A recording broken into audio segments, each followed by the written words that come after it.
Journey to the Center of the Earth by Jules Verne.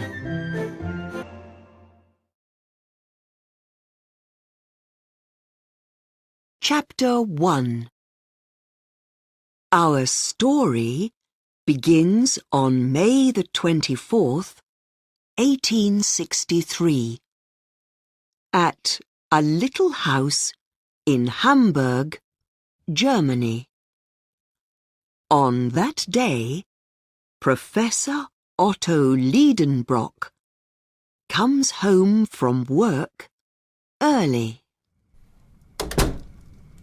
"Look," he says to his nephew, Axel. "This wonderful book comes from the old shop near here.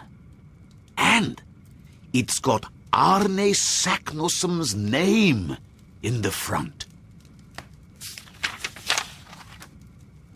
Who's Arne Saknussum? And what's the book about? Asks Axel. I can't read it. That's because it's in Old Icelandic. Saknussum's an old Icelandic scientist from the 1500s. And this book's more than 400 years older than him. Just then, they find a dirty old paper in the book. "Look," says Professor Liedenbrock. "It's a secret message.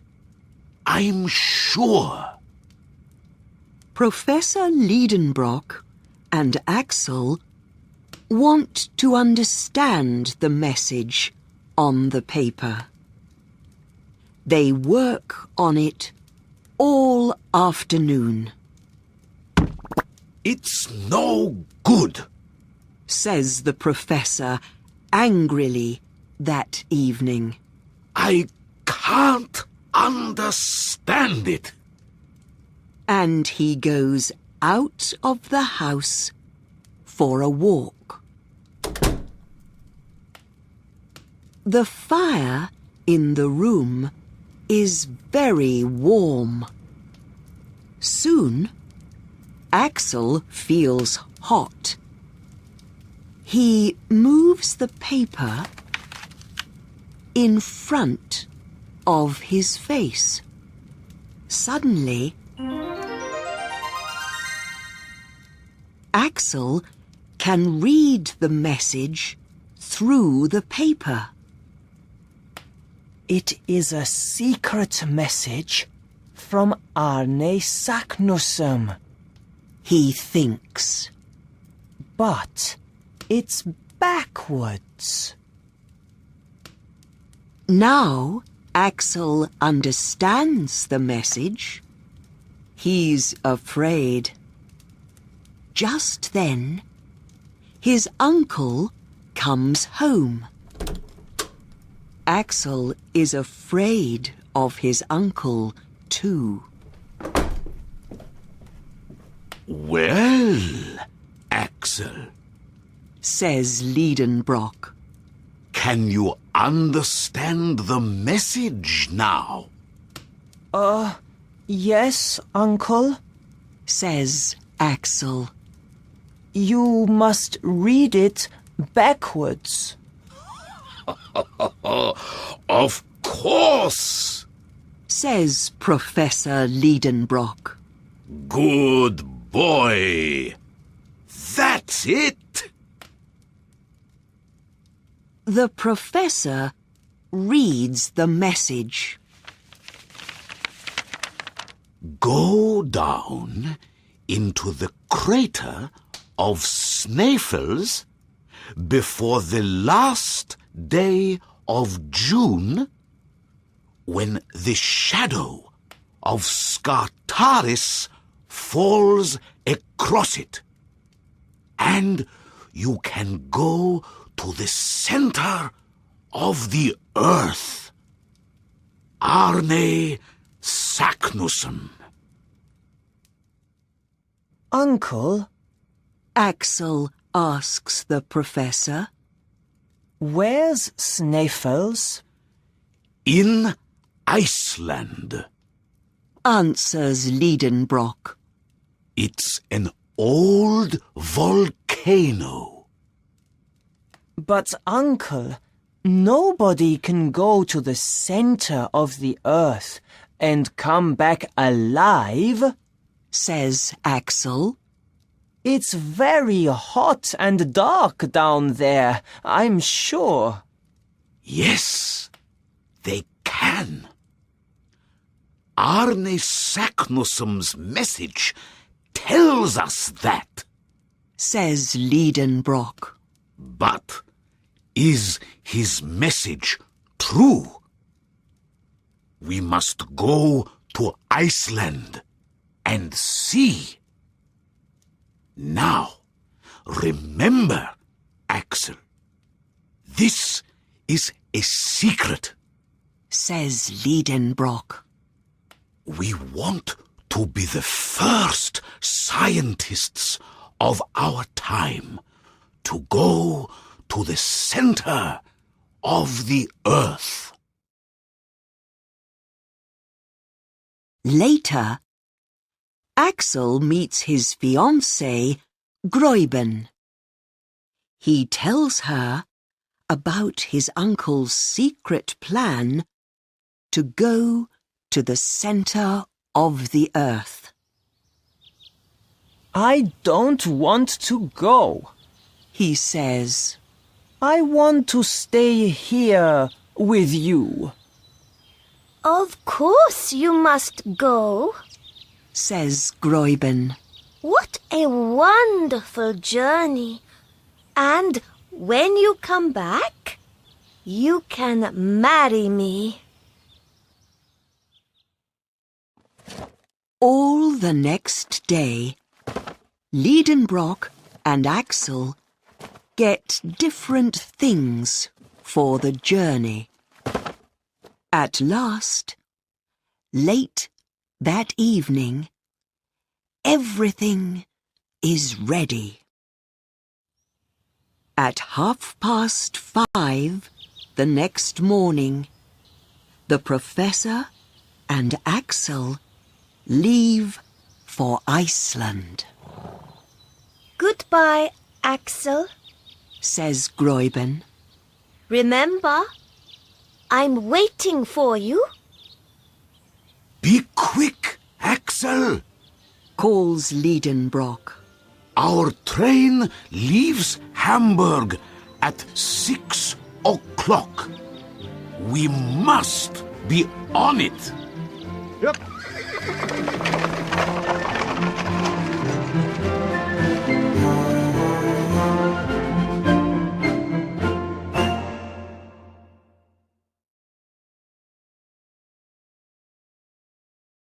Chapter 2.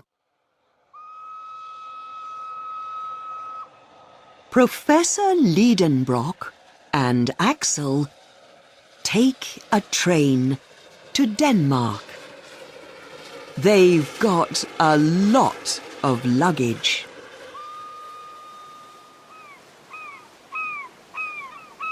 The next day, they arrive in Copenhagen.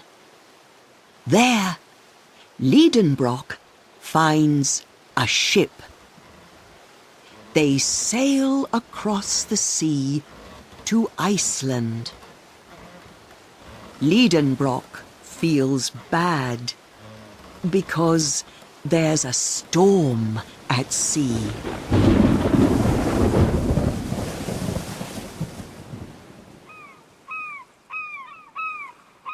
On the 13th of June, they arrive in Reykjavik. When they get off the ship, they can see a mountain. Look over there, Axel. The professor says excitedly. That's Snaefels! Many people come to see the boat arrive. The professor and Axel meet a science teacher. His name is Mr. Friedrichsen. You can stay at my house. He says. In the evening, the professor and Friedrichsen talk about Iceland. There are lots of interesting things for a scientist to see in Iceland, says Friedrichsen. Really? Answers the professor. He doesn't want to tell Friedrichsen about his plan. Yes. Do you know Snaefels? Asks Friedrichsen. It's a volcano. A volcano? That is interesting. Nephew, we must visit this Snaefels mountain. You can go there on foot, but you need a guide. Says Friedrichsen. I know a very good man. We can meet him tomorrow. The next morning, they meet Hans Bielke. Can you be our guide and take us to Snaefels? Asks the professor. We must arrive there before the 30th of this month. Yes, Answers Hans. I can. Soon their luggage is ready. They take a lot of food and water with them. On the 16th of June, they leave Reykjavik. Liedenbrock and Axel are on horses. Hans walks in front, and 2 more horses take the luggage.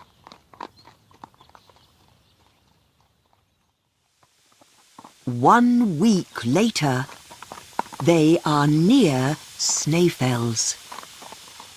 It's an old volcano, but old volcanoes sometimes erupt too, Thinks Axel.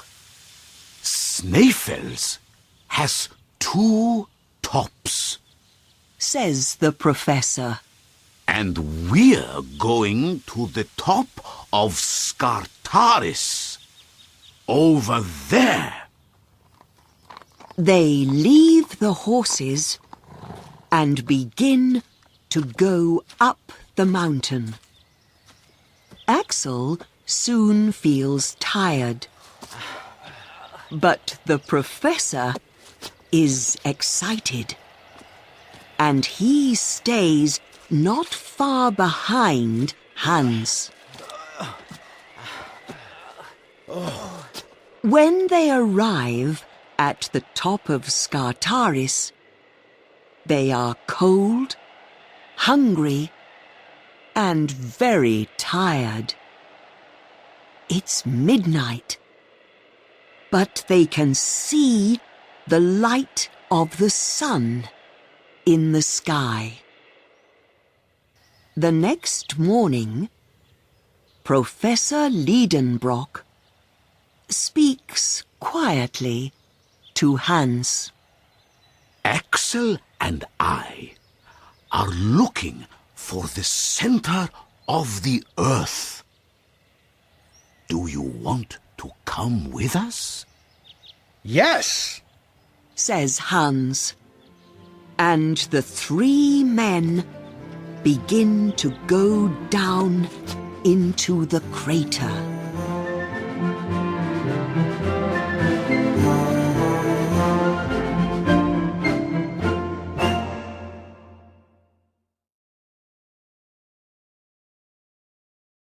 Chapter 3. When Hans, Liedenbrock, and Axel arrive at the bottom of the crater, there are 3 black holes in front of them. Where do we go now? Asks Axel. I don't know. We must wait and see, says the professor. It is the 28th of June. Suddenly, the sun comes out, and the shadow of Scartaris falls on one of the holes. It's Arne Saknussemm's sign, says Professor Liedenbrock excitedly. Come on. We go down that hole to the center of the earth. They go through the hole and climb slowly down. It takes them 10.5 hours to arrive at the bottom. What a very long climb! Now they are 2,000 meters from the top of Snaefels. In the morning, they eat breakfast, and Professor Liedenbrock looks at his compass. Now, He says, the journey begins. they take lamps and go into a big, dark tunnel. They walk for a very long time. Axel and the professor look at the crystals in the walls of the tunnel. What wonderful crystals! Axel says, Yes, says Liedenbrock. Hans walks in front of them. He doesn't say a thing. On the second day, the big tunnel stops suddenly. In front of them, there are 2 small tunnels. Which tunnel do we take now? Asks Axel.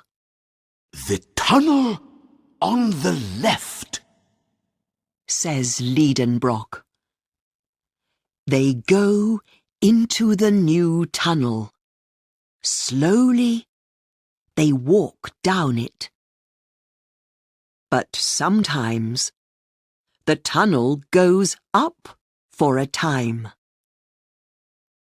Uncle, perhaps this is the wrong tunnel. It's going up, Says Axel.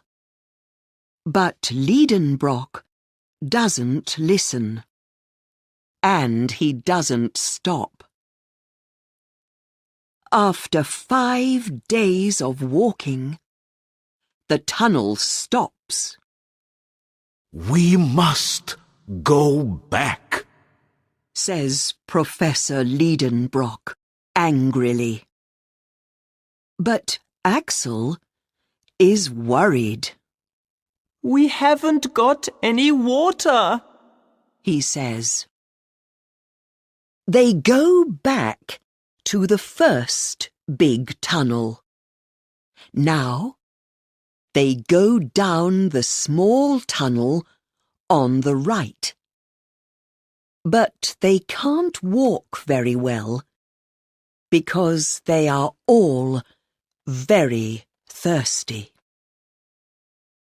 That night, Axel is sleeping when he hears a noise.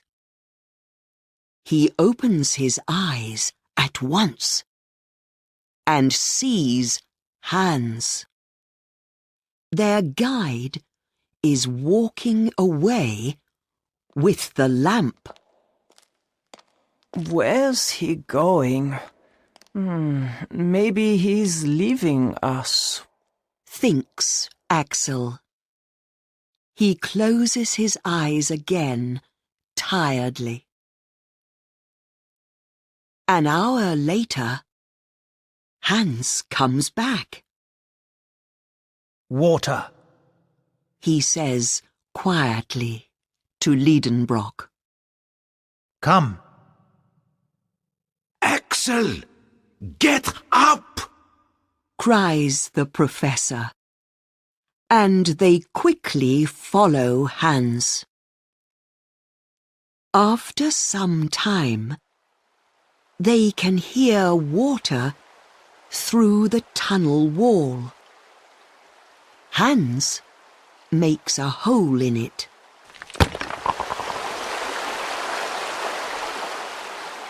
Water comes out, and at last they all drink.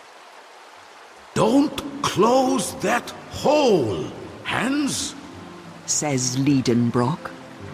Now, this stream can be our guide.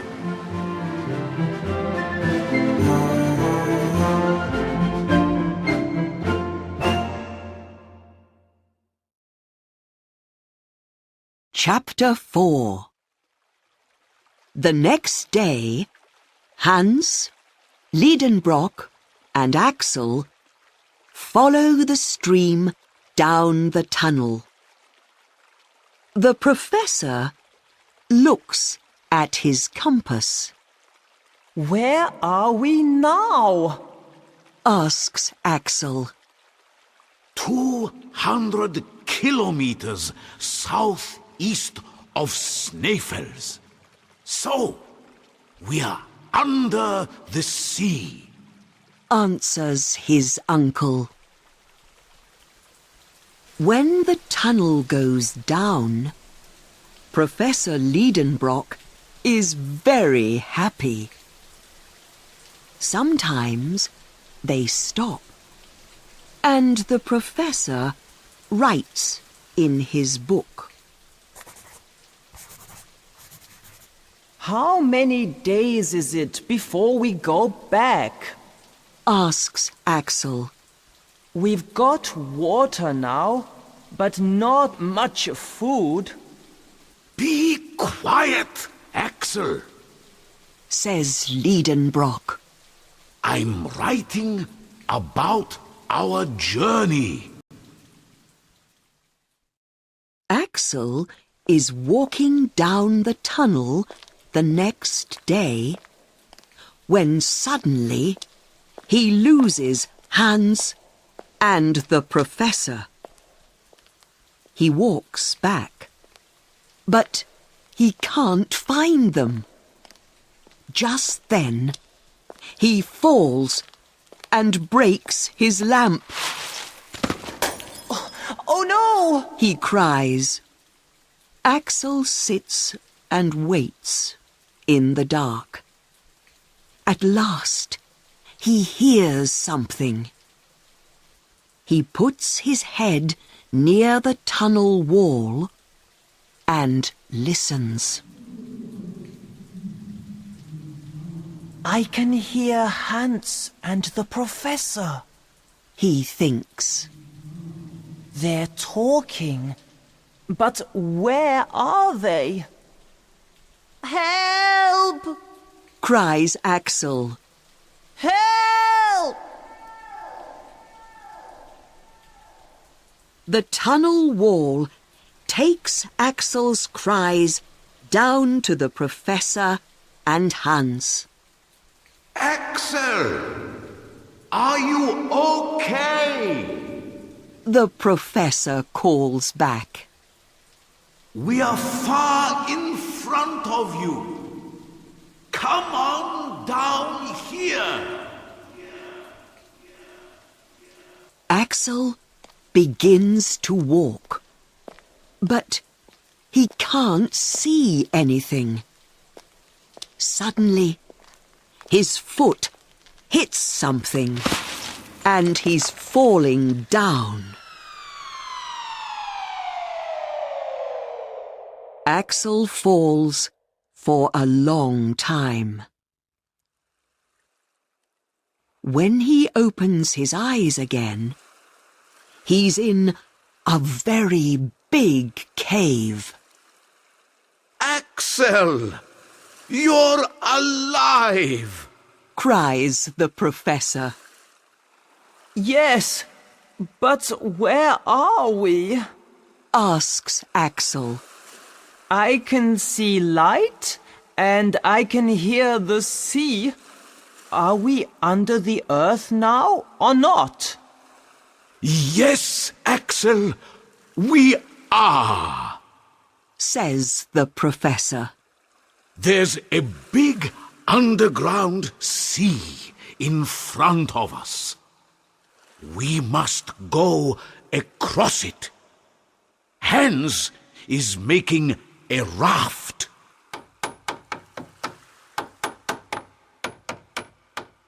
Soon the raft is ready. They put their luggage on it and begin to sail across the underground sea. They sail for many days, but they don't see a thing. Suddenly, 2 sea monsters come out of the water. They're fighting.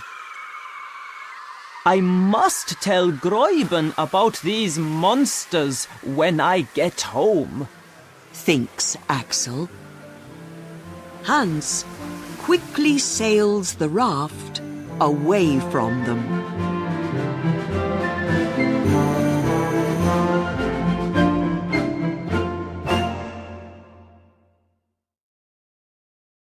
Chapter 5.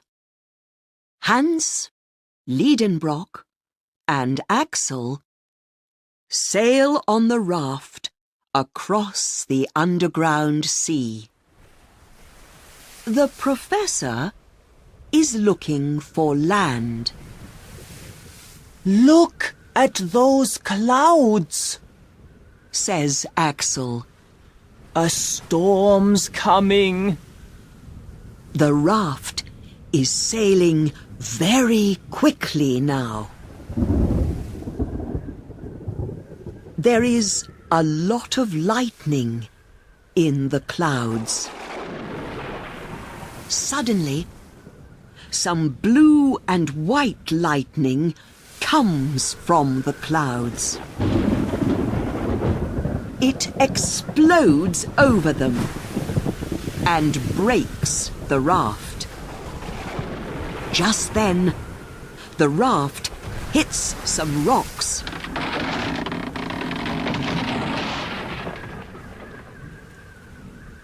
At last, they are back on land. Oh, how can we go back to Snæfell's now? Asks Axel. Go back? What are you saying? First, we must find the center of the earth, says the professor. Hans finds the luggage and begins to work on the raft. He wants to make it ready to sail again soon. Liedenbrock and Axel go for a walk. They walk over some rocks. Suddenly, the professor finds a dead body. It's the body of a man. Oh no! Thinks Axel. Are there men living down here? They walk to the trees in front of them. These trees aren't green because there's no sun. Through the trees, Axel can see some big land monsters. What are they? He asks. Oh no! Look at that! They're coming nearer! He cries worriedly. They're mastodons. Laughs the professor. They aren't living on Earth now, but they are alive down here. Just then, the professor stops. Look over there, Axel.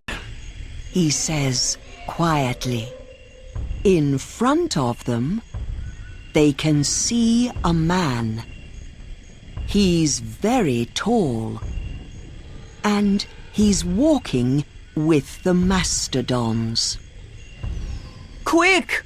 Back to the raft before he sees us! Cries Axel. The professor runs after him. Not far from the raft, Axel sees something on the ground. It's an old knife. Is that your knife on the ground? He asks the professor. No. Answers Liedenbrock. He takes the knife in his hand. But let's see. Why is it here? Perhaps I know.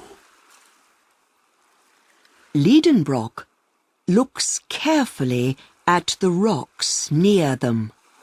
Soon, he finds something interesting. Look, Axel. The letters A.S.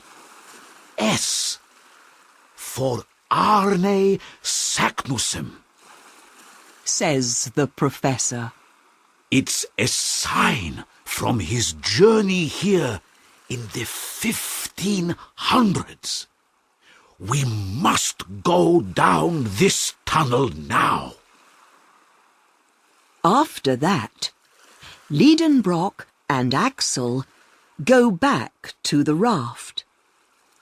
All their luggage is on it, and the raft is ready to sail. Quickly, Hans. Says the professor.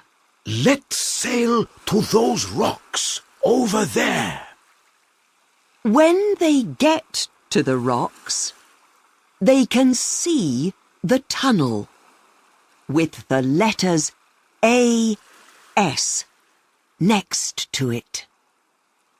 Let's go into this tunnel and follow Arne Saknussem. Says Professor Liedenbrock. They take the lamp and go into the new tunnel. Soon, they come to a very big rock. It's in the center of the tunnel. It's no good, Says the professor. We can't go through the tunnel. This rock is stopping us. Just then, he remembers the gunpowder in the luggage. Let's blow up the rock. He says. Then we can follow Saknussem.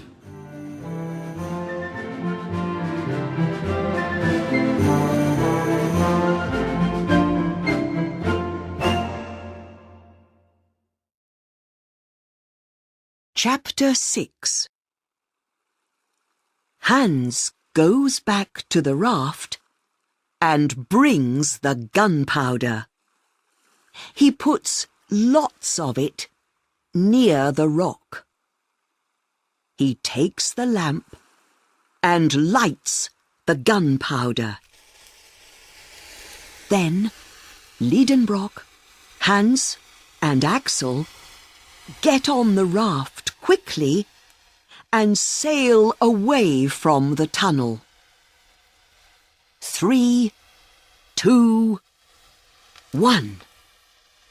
A few minutes later, the rock explodes. Suddenly, the seawater runs through a big hole in the cave wall, and the raft goes with it. Down, down, down. The raft goes down with Liedenbrock, Hans and Axel on it. Minutes later, the raft is moving very fast through a big tunnel. Liedenbrock lights the lamp, and Axel can now see the luggage. We haven't got much food there, he thinks. Then the raft goes over a waterfall.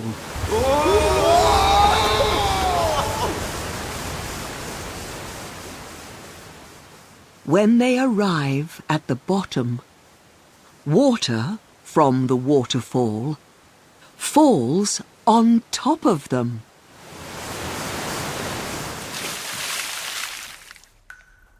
Everything is dark and very quiet there. Am I dead? Thinks Axel. Hans lights the lamp again.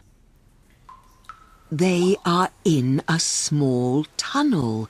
They can see. Look! We're going up now! Says Liedenbrock excitedly. Up? Asks Axel. Where's this tunnel going? Can we get out of it alive? I don't know, Axel, but let's eat. Says the professor. I'm hungry. They eat, but soon there is no more food. It's hotter and hotter in the tunnel now, and the raft is going up the hot tunnel very quickly. Axel looks at the water under the raft. But there isn't any water now. The raft is moving on lava. Axel is worried. What's happening? He asks. We're going back to the upper world, Says the professor. We are in a volcano and it's erupting. But where is this volcano? Thinks Axel. Suddenly, the raft comes up out of the tunnel and into the sky. It is moving very fast now. A few minutes later, it comes back down and hits the ground near a mountain.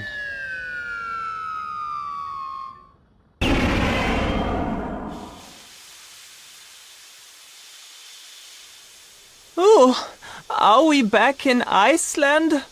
asks Axel. No, this isn't Iceland. Says the professor. Everything's green here. Come on. Says the professor. This lava's very hot. Let's walk away from the mountain. Liedenbrock, Axel and Hans get off the raft and begin to walk quickly away from the volcano. Soon, they see a small boy under a tree. What's the name of this volcano? Liedenbrock asks the boy in a number of different languages. Finally, the boy understands when the professor speaks in Italian. Etna! He answers. So, we're on Etna in Sicily, in the south of Italy. Says the professor. That's 5,000 kilometers from Snæfell's. Hans smiles for the first time on their long journey. After that, they take a boat back to Germany. When they arrive at the professor's house in Hamburg, Gräuben is waiting. Now you're a hero, Axel. She says. Please, don't leave me again. Soon, Hans says goodbye and goes back to Iceland. Professor Liedenbrock writes a book about his journey to the center of the earth. After that, he's a hero for scientists across the world. And Axel is the happiest man on earth when he marries Gräuben.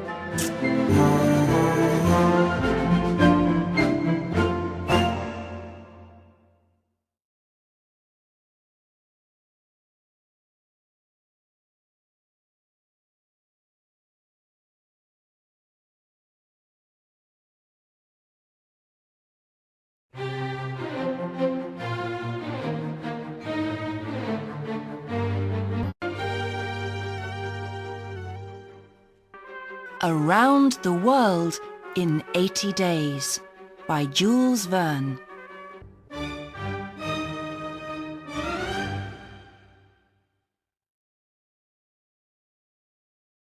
Chapter 1.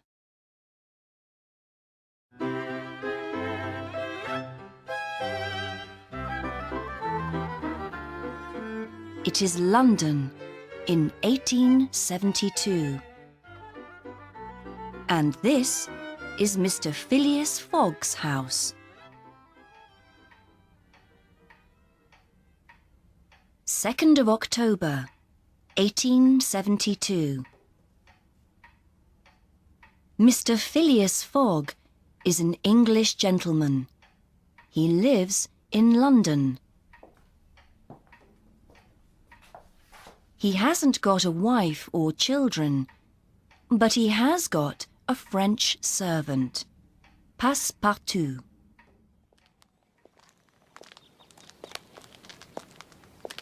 Fogg goes to his club every day.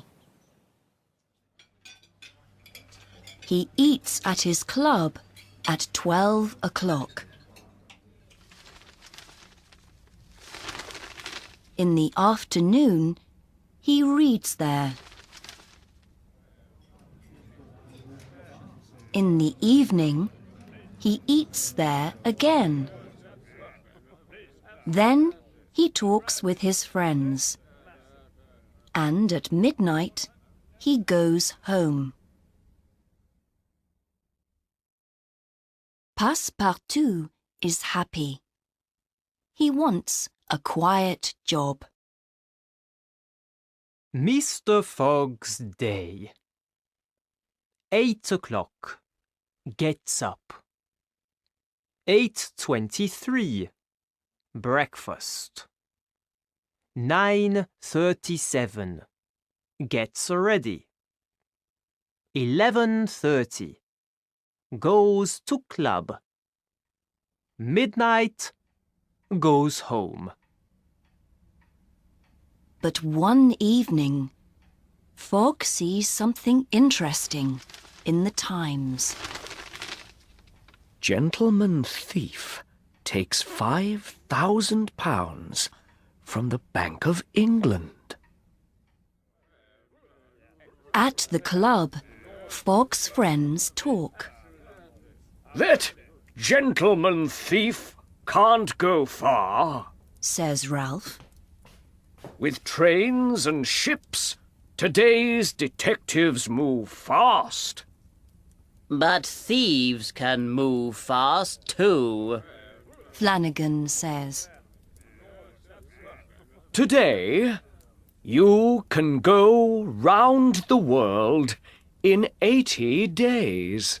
Says Fogg. Do it, and I pay you £20,000. Says Stuart. I'm leaving tonight. Answers Fogg. Perhaps I can't do it, Stuart. But then I pay you £20,000.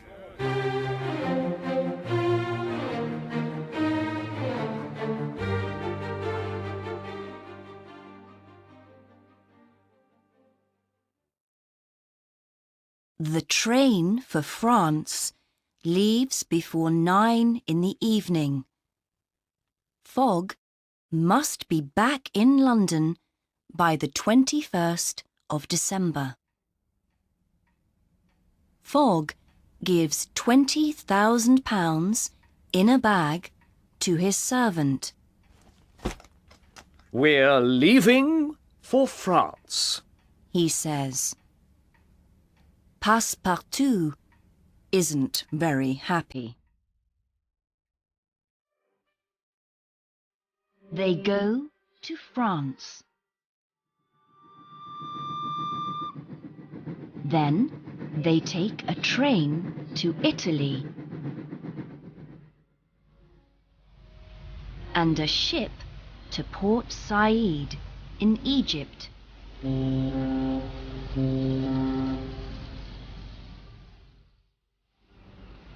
When their ship arrives in Suez, an English detective, Mr. Fix, is waiting. He's looking for the gentleman thief. Suez, October the 9th. Fogg visits the passport office. Mr. Fix sees him there. It's the gentleman thief. He thinks. I must tell London.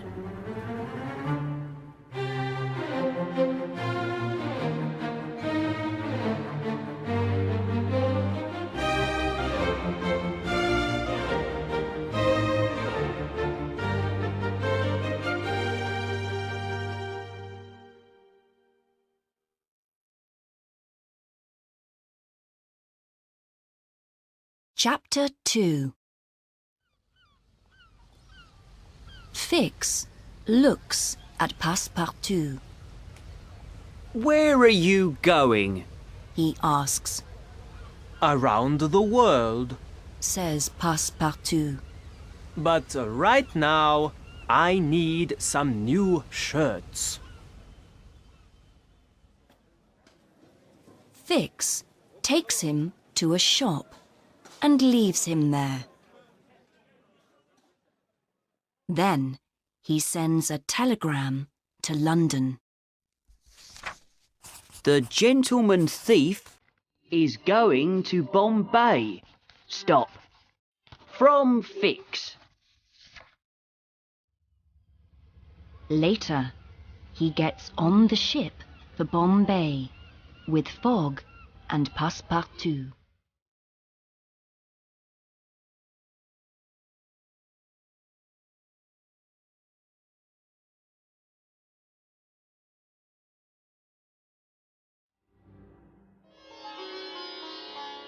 It is the 20th of October. They all arrive in Bombay 2 days early. At 4:30 in the afternoon, Fogg and Passepartout leave the ship. They want to get a train across India to Calcutta. It leaves at 8 o'clock. First, Fogg goes to the passport office. Then he eats at the station.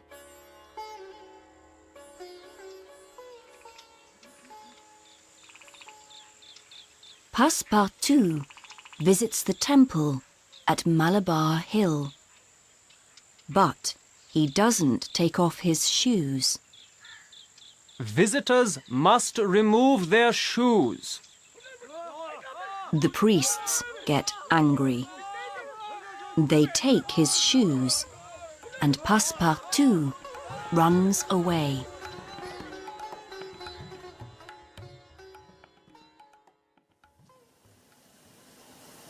Fogg and Passepartout get on the train, but Fix stays in Bombay.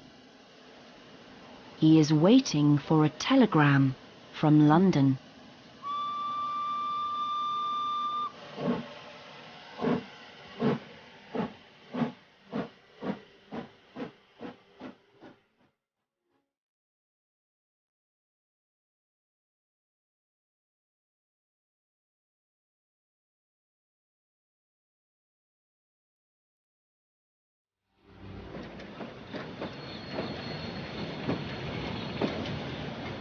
After 3 days, the train stops.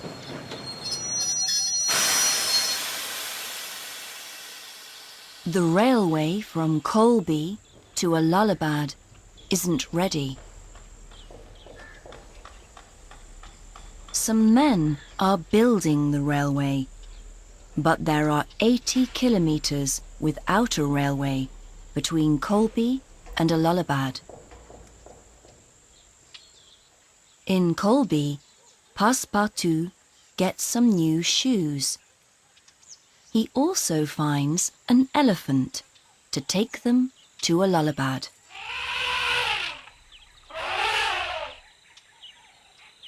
They stop near a temple in the village of Pillaji.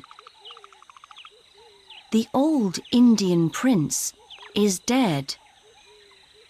His young wife, the princess, must die with him in a big fire.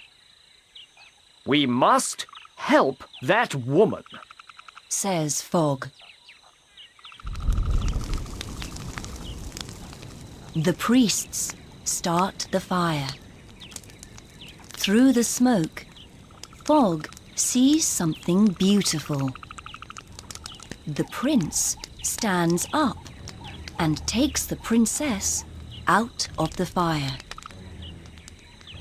The prince and the princess come nearer. Fogg sees that the man is not the prince. It is Passepartout in the prince's clothes. Quickly, let's go, says Passepartout to Fogg quietly. Suddenly, the priests see the prince's body on the fire. They see that the man in the prince's clothes is not the prince, and they become angry. Fogg, Passepartout, and the princess leave very quickly on the elephant.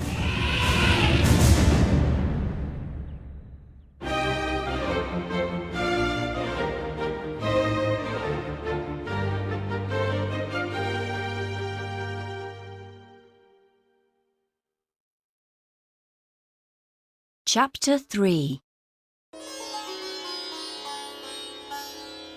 At last, they arrive in Allahabad. Fogg buys some European clothes for the princess. What a beautiful woman. He thinks. 24th of October. On the train going to Calcutta, she speaks for the first time.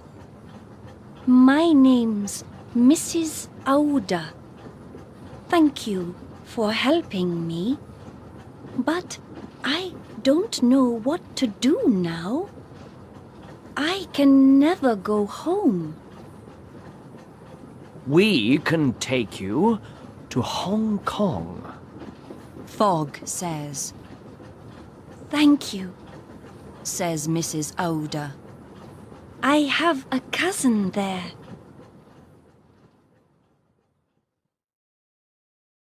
"25th of October. At Calcutta station, a policeman stops them. He takes them to see a judge. Mrs. Aouda goes too. Fix is in Calcutta. Detectives must move fast to find gentlemen thieves. He's waiting in court, but Fogg and his friends don't see him. Why are we here? For breaking the rules in a temple. Says the judge. In Pillaji? Asks Fogg. No! In Bombay! Says the judge. And he puts Passepartout's shoes on the table. You must go to prison for this. Says the judge. But Fogg gives £2,000 to the court, and they're free again. They get onto the ship for Hong Kong. Fix follows them, but Passepartout sees him. Perhaps he's a detective. He thinks. Perhaps he's working for Mr. Stewart from the Gentlemen's Club in London.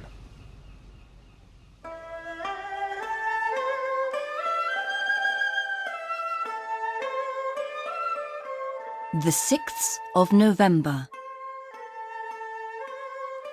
In Hong Kong, Mrs. Aouda learns that her cousin now lives in Holland.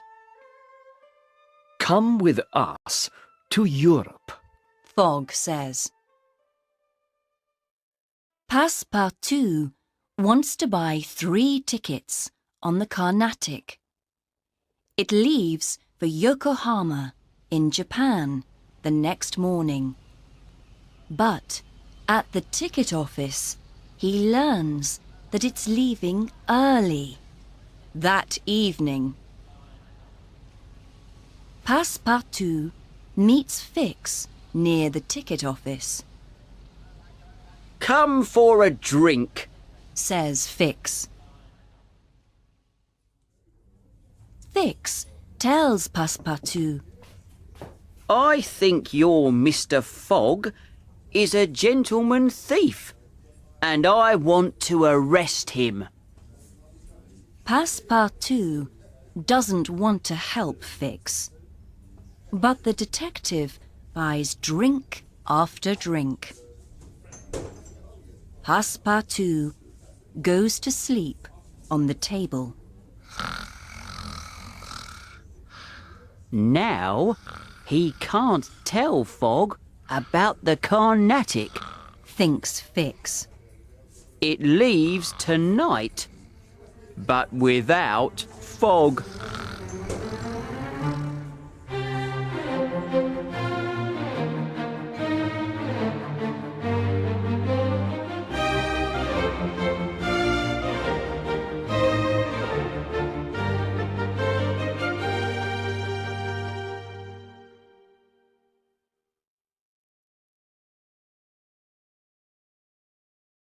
Chapter 4.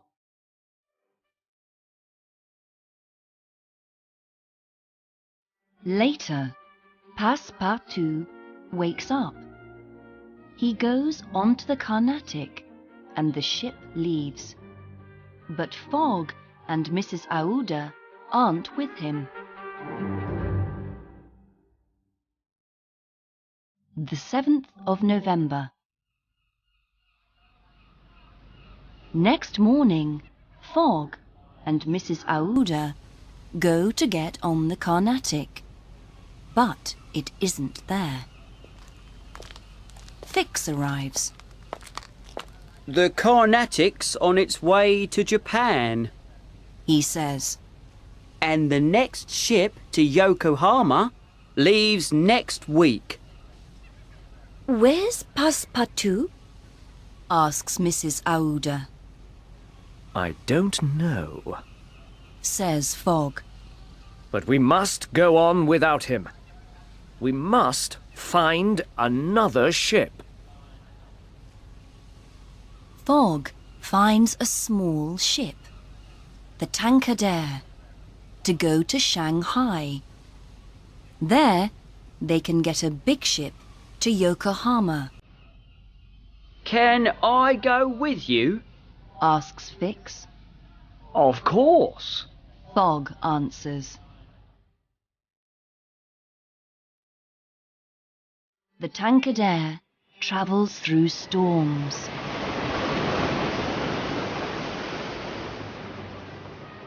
And at last arrives near Shanghai.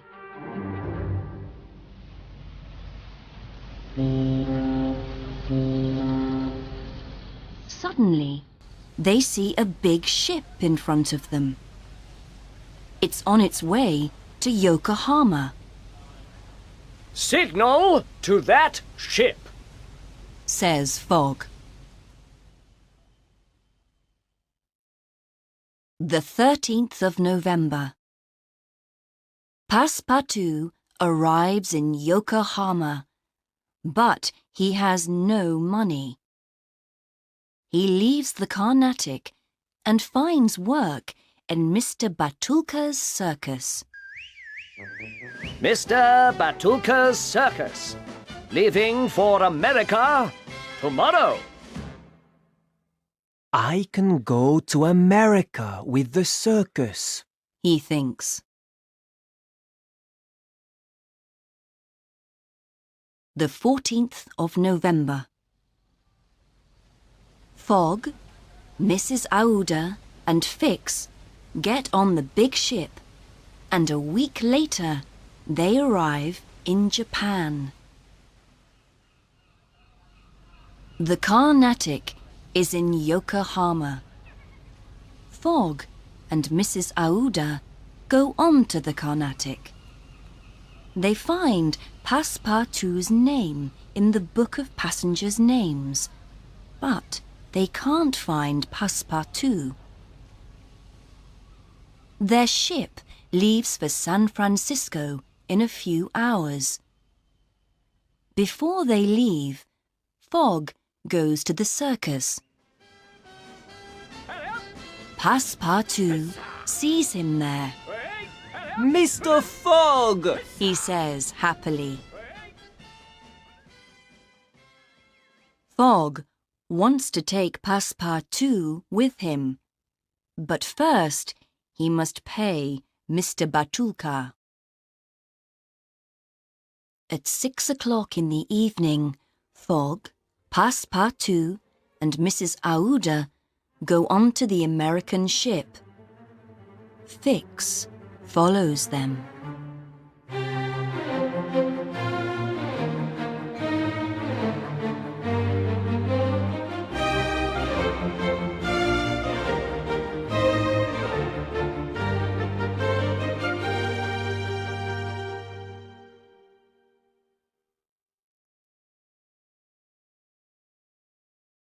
Chapter 5. I'm sorry about Hong Kong. Says Passepartout. I don't usually drink much, but Later, Passepartout sees Fix on the ship. my master isn't a gentleman thief. He says. Listen, Says Fix. I now have papers from London to arrest Mr. Fogg. But I can't stop him now. It must be in England. When we get there... The 3rd of December.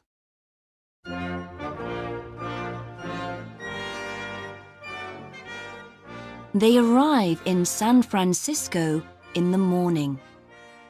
The New York train leaves that evening. Fogg and Mrs. Aouda meet Fix in the street. I am travelling to Europe now. Can we travel together? He asks. Of course. Answers Fogg. They walk into a meeting. Hammerfield for judge. Shout the people on the left. Mandy boy for judge. Shout the people on the right. Then they start fighting. One man wants to fight Fogg, but Fix stands in front of him and stops him. Passepartout finds it all very strange. So, Mr. Fix is helping us now. He thinks.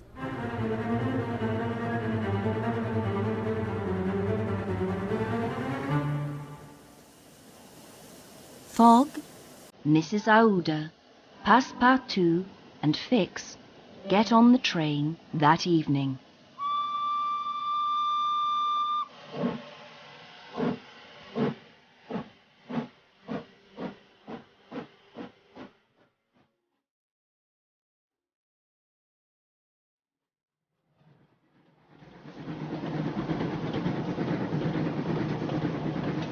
They cross one old bridge very fast, and it falls into the river behind them.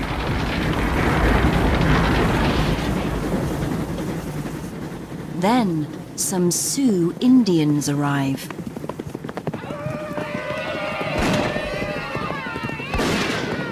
They kill some passengers. Passepartout fights them.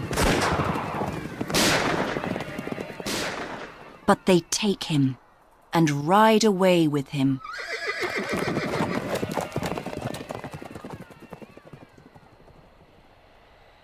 Fogg, Mrs. Aouda and Fix get off the train. Fogg goes to look for Passepartout. He finds him and brings him back. But they must wait until evening, until the next train to New York. How can we travel fast over the snow? Thinks Fix. On a sledge with sails. Soon they arrive in Omaha. There they take a train to New York.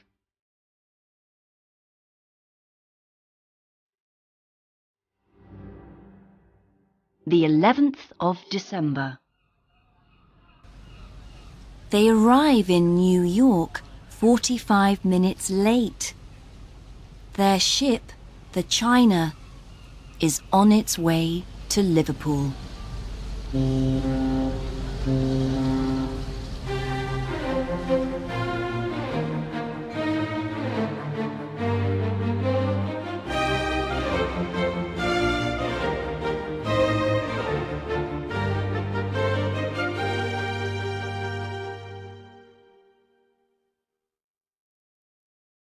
Chapter 6. The 12th of December. The next morning, Fogg, Mrs. Aouda, Passepartout, and Fix leave on a small ship, the Henrietta, going to France. Later, Fogg gives the sailors money, and they agree to go to Liverpool, not to France. The sailors lock the captain in his room.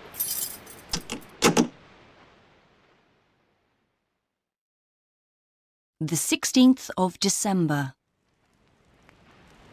The Henrietta is in the middle of the Atlantic, and there's no coal. Burn all the wood on the ship, says Fogg. The 20th of December. The ship arrives in Queenstown, in the south of Ireland, and there's no more wood on it. Let's get off here, says Fogg to Mrs. Aouda, Passepartout, and Fix. Fix doesn't arrest Fogg in Queenstown. He's waiting for them to arrive in England.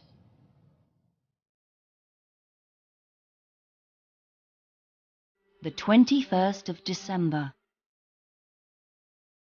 They get on a train and travel to Dublin. There, they get a fast ship to Liverpool. In Liverpool, Fix arrests Fogg at last and takes him to prison. In prison, Fogg looks at his diary.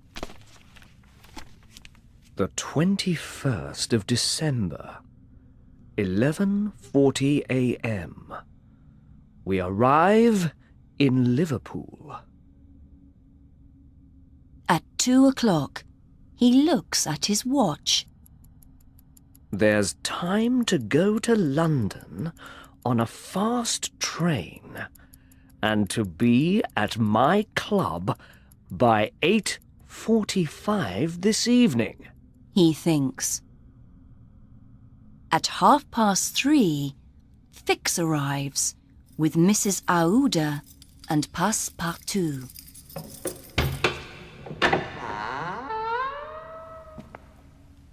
I'm sorry, Mr. Fogg, says Fix. The gentleman thief, James Strand, is in prison. You're free to go. Angrily, Fogg punches Fix in the face. Then Fogg, Mrs. Aouda, and Passepartout run to Liverpool station. They get a fast train to London.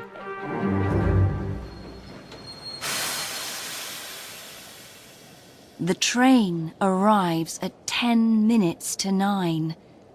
Fogg is 5 minutes late for his meeting with Stuart. Fogg doesn't want to get to his club late, so he goes home with Mrs. Aouda and Passepartout.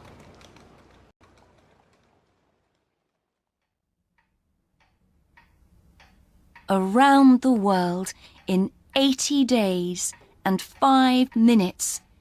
He's the loser. He has only £20,000 in the bank, and he must give it all to Stuart. I'm sorry for bringing you here, to a poor man's home, he says to Mrs. Aouda the next morning. Will you marry me? asks Mrs. Aouda. Yes, says Fogg.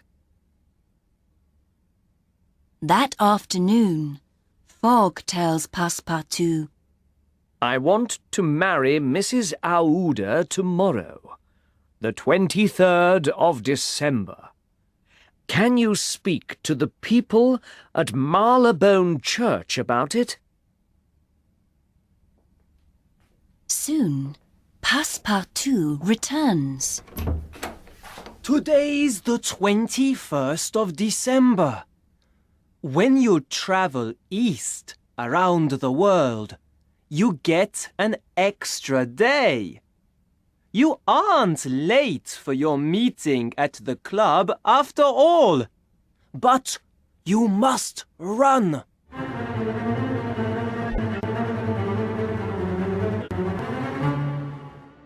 The 21st December. At 9:15, Fogg enters his club. I win. He says to Stuart. Where's my £20,000?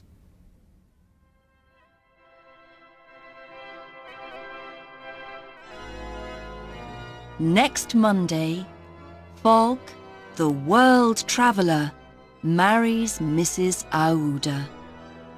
He's a very happy man.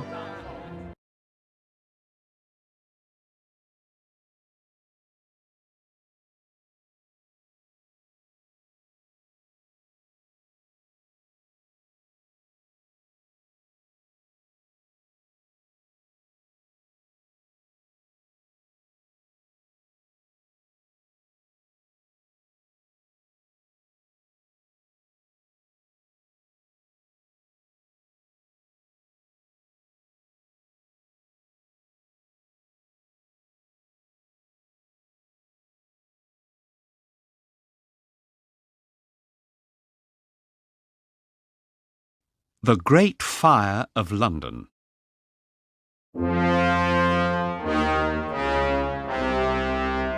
Chapter 1.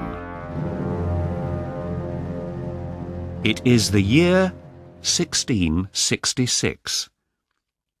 London is an old city, with lots of narrow streets.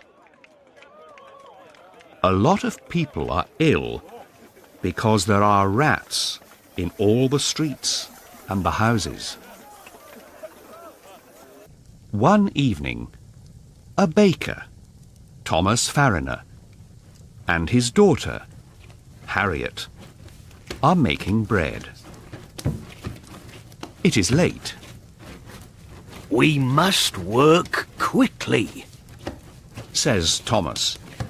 We need this bread for the king in the morning.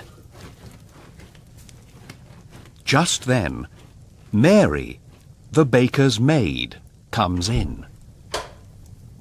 You're late, Mary, Says Thomas. Sorry, Mr. Farriner. Says Mary. Thomas, Harriet, and Mary make bread for 2 hours.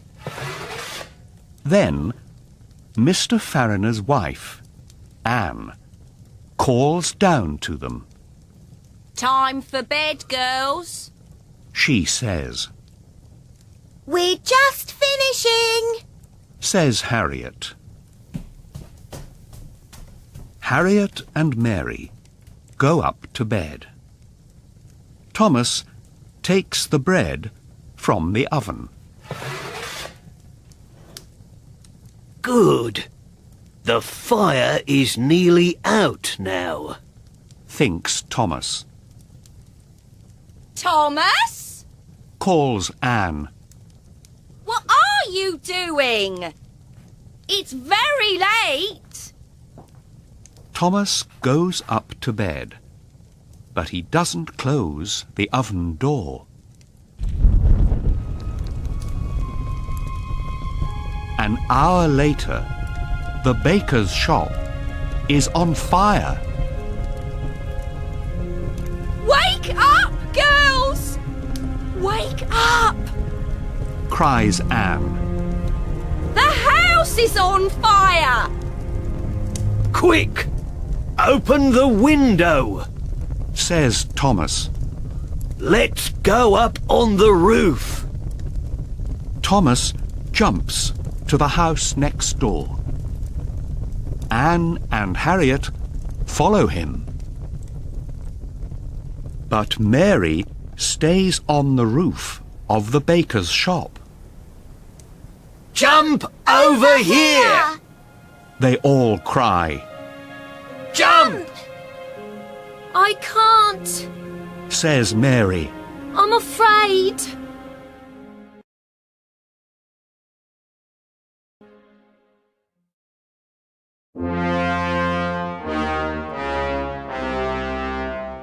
Chapter 2.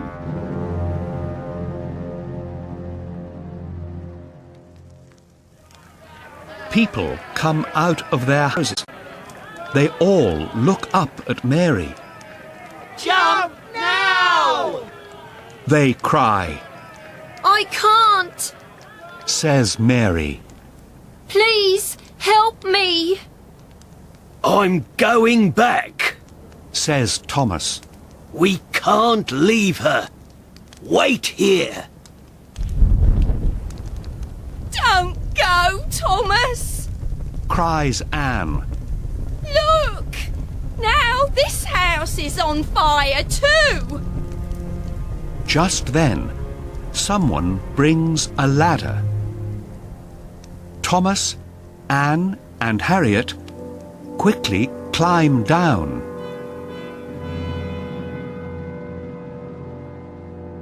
Ten minutes later, Oh, Mother! says Harriet. Poor Mary. She's dead. Don't cry, my love. Says her mother. Look at our shop, our things, our home. Says Thomas. We have nothing. What can we do now?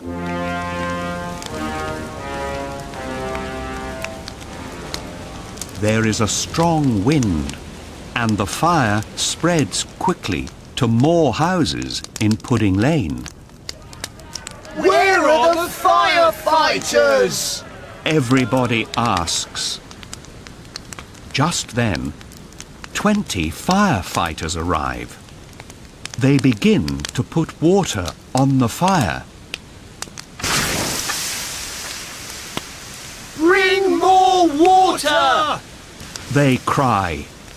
We need more water now! But the fire is out of control, and soon all the houses in Pudding Lane are on fire. The people in the street begin to ask, Where is the Lord Mayor of London? He's asleep in bed.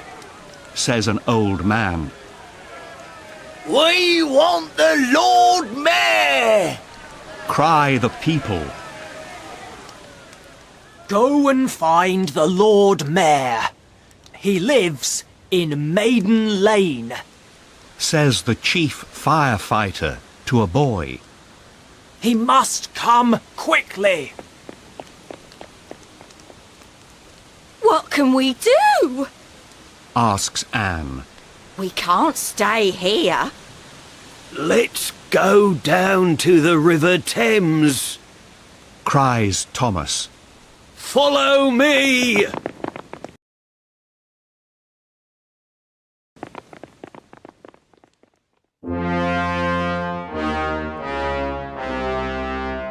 Chapter 3.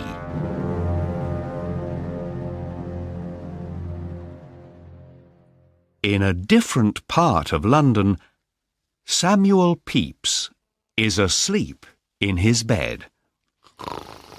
Pepys works for the government. At home, he writes a diary every day. Pepys has a maid called Jane. At 3 o'clock in the morning, She comes to his room. Wake up, sir. She says. There's a fire in the city. Pepys goes to the window and looks out across London. It isn't a big fire, he says to Jane. I'm going back to bed. Good night. An hour later, Jane comes back.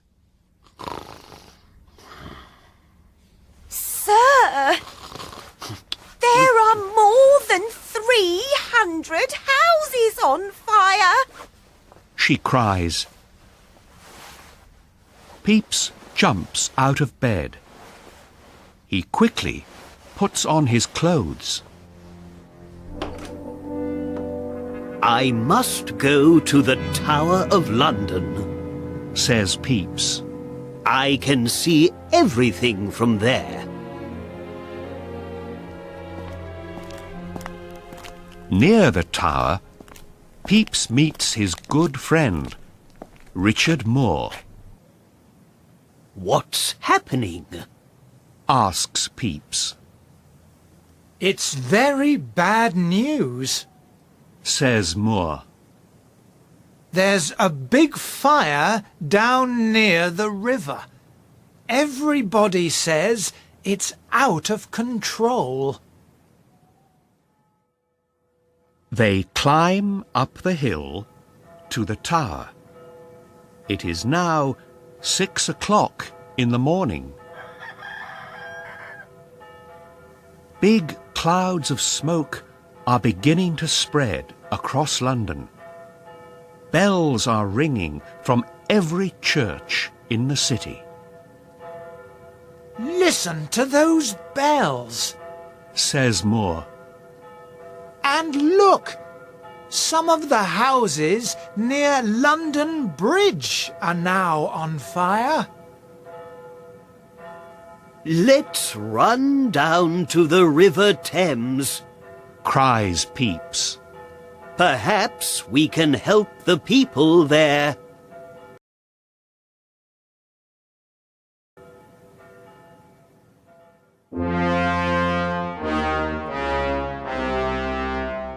Chapter 4.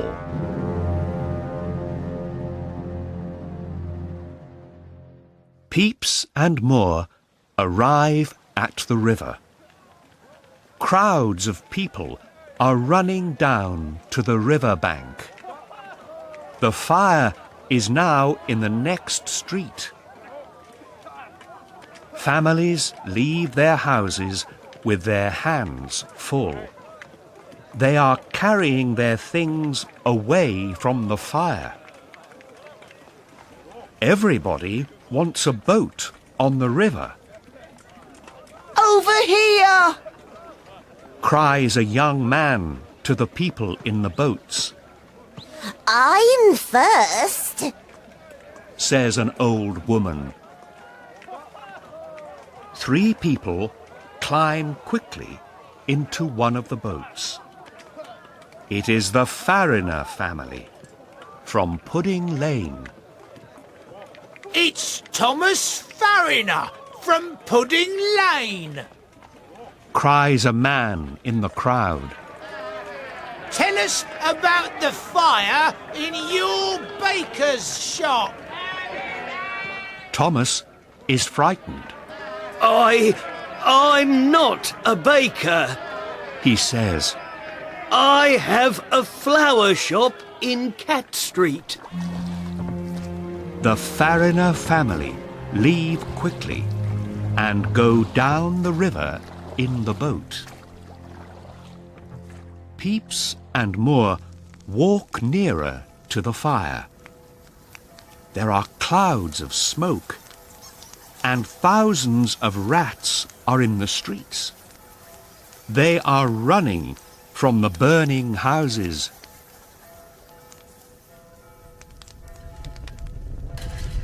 Just then, they meet 20 firefighters outside a burning building. They are putting water on the fire, but it is spreading quickly. Can you stop the fire? Peeps asks the chief firefighter. It's no good. He answers. There's nothing we can do. But you must blow up the buildings in front of the fire. Says Peeps. Then it can't spread to different parts of the city. But we need to ask Thomas Bloodworth, the Lord Mayor. Says the chief firefighter. Where is he? Asks Peeps. Nobody knows. He answers. What can we do? Shouts Moore. We must speak to the king. Says Peeps. Come on! Let's find a boat. We can go up the river to Whitehall Palace. Perhaps we can speak to the king there. Peeps and Moore go quickly up the River Thames. It is 11 o'clock in the morning, but the sky is black with clouds of smoke. The wind is stronger, and many streets are now on fire. The houses on London Bridge are burning fast, and people are jumping into the river.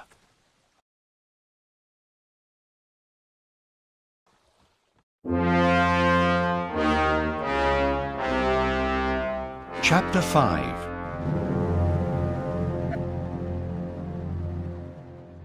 They arrive at the Palace of Whitehall. We're here to see the king, says Peeps at the front door. What's your name? Asks the guard.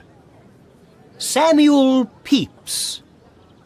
Wait here, sir, says the guard. A crowd of men is standing outside the door. They are all talking excitedly. We must wait for rain, says one old man. No, we must bring more water from the river, says a young man. But we need more firefighters to do that, cries a third man. What do you two think? The young man calls to Peeps and Moore. Peeps walks over to the crowd of men. There is only one solution, he says. We must blow up the buildings in front of the fire. Suddenly, everybody goes quiet. Blow up the buildings in front of the fire? Says the young man. He is surprised. Yes, that's right, says Peeps. Just then, the guard cries, The king wants to see Samuel Pepys. Now, Peeps is surprised. Peeps goes into the king's room. Your Majesty, this is Samuel Pepys, says the guard.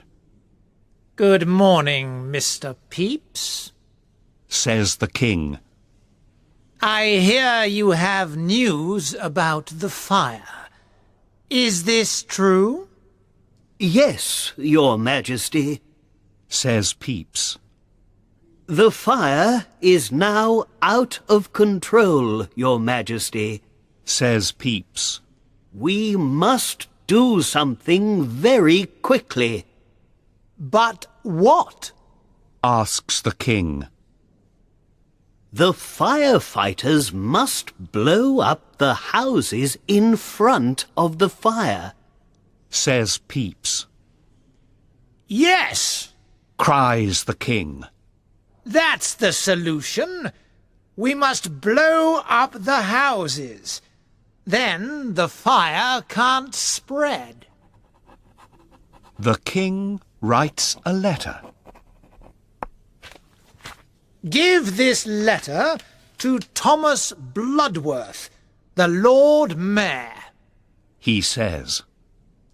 Nobody can find him, says Peeps. You must find him. Says the king. Take one of my coaches. Go quickly back to the fire and find the Lord Mayor, says the king. Peeps and Moore go outside at once and jump into the king's coach. Peeps is carrying the king's letter. They drive madly through the narrow streets. Faster! Faster! Calls Peeps to the coach driver.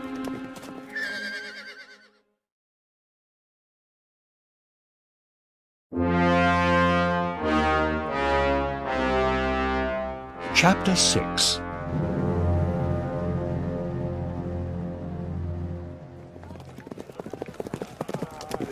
In the end, Peeps finds the Lord Mayor.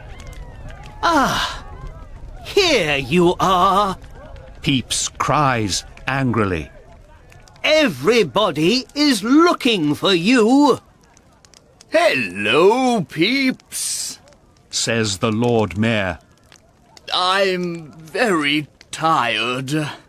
I must sit down. Here is a letter from the king, says Peeps.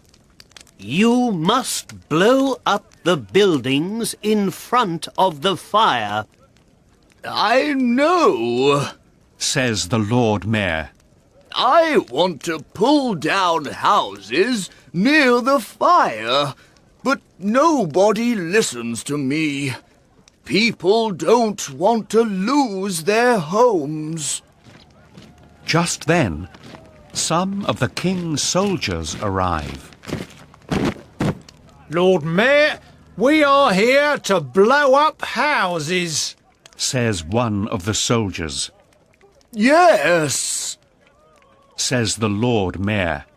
good luck. I'm going home now. I'm tired and dirty, and I want to change my clothes. But, Lord Mayor, wait! Call the soldiers, Goodbye. says the Lord Mayor.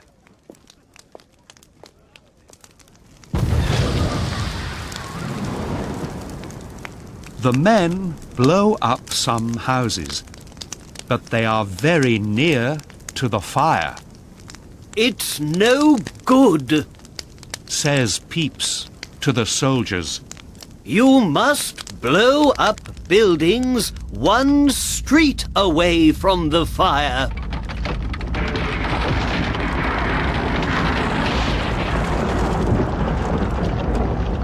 The soldiers pull down houses and blow up shops.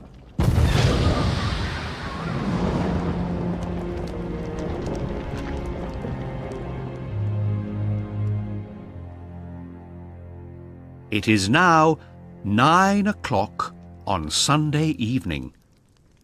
Peeps and Moore go home. For 3 more days, the great fire of London burns. Frightened people and hungry rats run madly through the streets. The fire spreads to the most important houses and churches in the city. Old St. Paul's Cathedral burns day and night. Day after day, the firefighters and soldiers work to stop the fire. On the fourth day, the wind changes direction and the fire slowly stops. The firefighters stand and watch for the first time in days. Many people come back to look for their houses and shops, but they find nothing. At home, Pepys begins to write about the fire in his diary. He knows the government must work a lot to help the people of London. 5 days later, Pepys and Moore climb up the tower of the last church in the centre of London.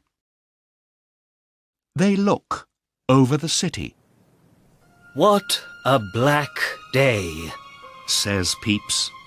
Over 13,000 houses, 90 churches, and now there is nothing. Don't feel bad about that, says Moore. Instead, let's remember something important. Only 9 people are dead. 50 years later, London is a very different city. There are no more old, narrow streets in the city centre, but beautiful, wide streets instead. And a new St. Paul's Cathedral stands not far from the banks of the River Thames. But the most important thing is there are no more rats.